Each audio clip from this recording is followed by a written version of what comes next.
Nafkah itu bukan uang belanja. Ini perlu dicatat dulu. Nafkah bukan uang belanja.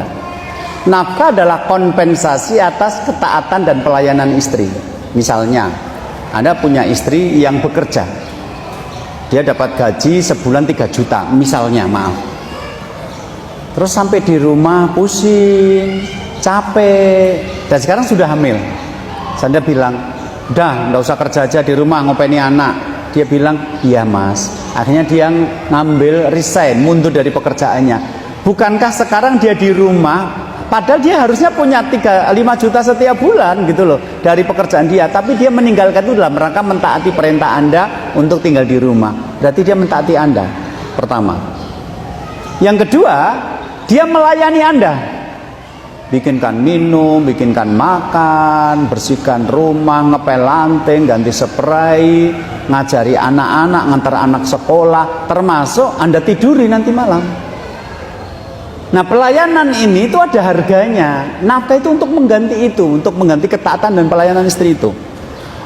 Sehingga ketika laki-laki memberikan nafkah hanya sedikit, kadang-kadang untuk biaya, untuk makan minum aja nggak cukup, berarti dia harus banyak-banyak berterima kasih, karena aslinya nafkah dia itu kalau dilihat tidak mencukupi.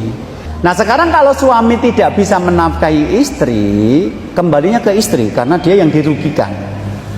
Kalau suami tidak menafkahi karena kendala syar'i, misalnya suami sakit atau di penjara, atau mungkin suami baru saja di PHK, tapi dalam kondisi normal dia memberikan nafkah kepada istri, tentu saja istri bisa memaafkan kondisi-kondisi seperti ini.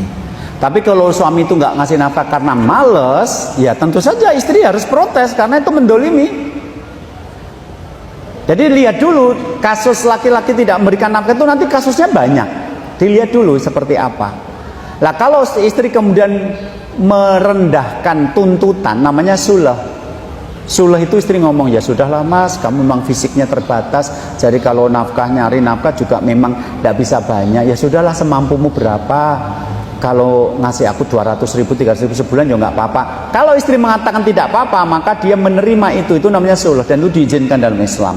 Kemudian di sini yang bekerja, kemudian memberikan kepada suami, itu bukan disebut nafkah, tapi disebut sodakoh. Sodakohnya istri kepada suami. Tetapi istri yang sulah seperti ini, tantangannya adalah bagaimana dia tetap menghargai suami, menempatkan suami sebagai pemimpin meskipun secara ekonomi dia lebih banyak dari suaminya. Karena ada perempuan-perempuan kalau sudah bisa cari uang lebih banyak dari suami, jadi mulai meremehkan suami. Ketika suami memberi perintah sudah tidak taat, nah itu bahayanya di situ. Tapi kalau dia bisa tetap menjaga wibawa suami, tetap bisa mentaati suami dan menempatkan suami sebagai pemimpin, dia kemudian bisa memahami kondisi suami yang memang tidak bisa mencari nafkah secara maksimal, itu tentu saja pahalanya besar. Nah, dalam kondisi ini istri yang bertanya pada diri sendiri, dia akan memilih sulah, membebaskan suami dari kewajiban memberikan nafkah, atau dia akan memilih bercerai. Kenapa? Karena tidak dinafkahi itu terdolimi sebenarnya. Kembali ke dia. Ada istri-istri yang memilih berpisah, ada istri-istri yang memilih tetap bertahan, tergantung, termasuk dia yang paham suaminya seperti apa. Jadi dalam Islam pilihan-pilihan itu banyak, tinggal nanti milih yang mana, tapi beda pilihan beda konsekuensi. Jadi kalau saya lihatnya pada suami tidak memberikan nafkah itu baru saja atau sejak pengantin baru. Kalau sejak pengantin baru berarti akhlaknya buruk.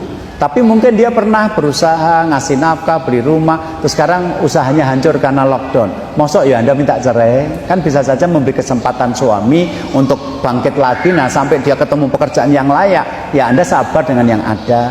Misalnya begitu.